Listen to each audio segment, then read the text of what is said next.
Hello. I had a funny chat with my mum the other day. I was getting a little bit of blowback for the amount of swearing in my Instagram stories, which is funny because I like swearing. And my mum's, she's cool, but she was like, "Hey, Sidepots, I like your Instagram stories, but you swear quite a lot." And I was like, "Mum, swearing is an invaluable catharsis which exists across the lexicon of every spoken language in the human world.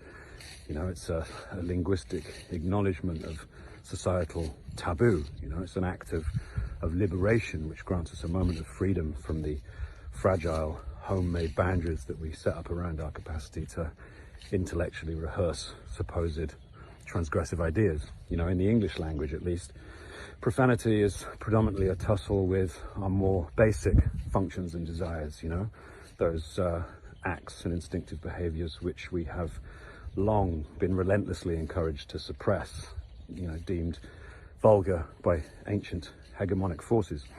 Those kind of grunting monosyllabic curses which exist in the Anglo-Saxon etymology all relate directly or indirectly to things which in the Venn diagram of humans and animals sit very squarely in the intersection, that subset of shared bestial behavior at the heart of a conflict which has raged in the human psyche since civilization began.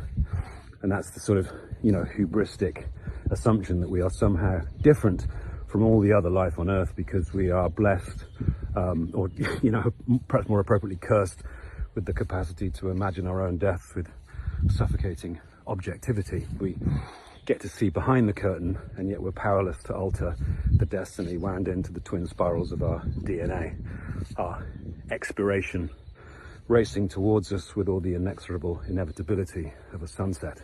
And we all know it. That's the thing. We all know it deep down, Mum. No matter how successfully we hack that simple truth with the 4,200 some religions humanity has concocted over the years to anesthetize the existentially terrifying suspicion that, cosmically speaking, our DNA is no more significant than that of a daffodil. That's in there, that's like a splinter in the mind, dug in, festering. And so we do everything we can to sort of suppress the idea that we are just essentially upright talking apes with morbidly mutated, top-heavy brains, our frontal lobes desperately trying to escape the reptilian complex like a teenager unsuccessfully trying to ditch a parent at the mall. And yet every time we shit and piss and puke and fuck, our body reminds us of our animalistic simplicity in very plain and simple terms. And we try and outstrip it, with Latin and manners and self-belief, but that kernel of self-doubt will always be there, and saying its name out loud, that is bad language. But I said, Mom, bad language can be fun, bad language can give you a spasm of pleasure, because in that moment when you utter the forbidden words, you get a sort of sense of relief. You get a sense of calm as you embrace your true self, your true destiny.